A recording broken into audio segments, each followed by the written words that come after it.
Hello' friends, আজিৰ blog হিচাপে ব্লগটো হ'বলৈ গৈ আছে এখন মাছৰ সাধাৰণ তৰকাৰী। আৰু গতিকে মাছৰ তৰকাৰীখন মই কেনেকৈ বনাইছোঁ আপোনালোকক দেখাবলৈ বিচাৰিছোঁ। গতিকে চাই যাব একেবাৰে শেষলৈকে। বিশেষকৈ একো শিকিবলগীয়া কথা নাই, কিন্তু মই কেনেকৈ বনাইছোঁ আপোনালোকক দেখাবলৈ চেষ্টা কৰিছোঁ। গতিকে সেয়া দেখিছে নহয়, টোপোলাটো ধুনীয়াকৈ খুলি লওঁ, কি আছে চাওঁ, গম পাওঁৱেই আৰু। এয়া মাছ, কচ মাছ আজি লৈ আহিলে, মানে বেলেগ মাছ নাছিল হেনো, য'ৰ পৰা মাছ আনিবলৈ গৈছিল। গতিকে কচ মাছ পালে। আজি কচ মাছ প্ৰথমবাৰৰ বাবে বাহিৰত থকাৰ পৰা আজি প্ৰথমবাৰৰ বাবে কচ মাছ আনিছে। গতিকে ধুই মেলি ধুনীয়াকৈ এয়া নিমখ হালধি ধুনীয়াকৈ সানি ল'লোঁ, মানে ফ্ৰাই কৰিবলৈ ৰেডি কৰি ল'লোঁ। আৰু ইফালে আনিছে জিকা বিলাহী, আৰু গতিকে জিকা বিলাহীৰ লগতে মাছৰ তৰকাৰীখন বনাওঁ বুলি ভাবিলোঁ।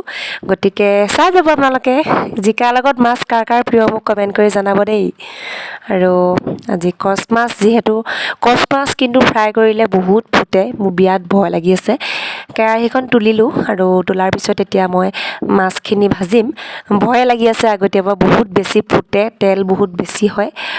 তথাপিতো মানে আগতে এবাৰ ঘৰত বনাওঁতেনে বহুত ফুটিছিলে মোৰ হাতত।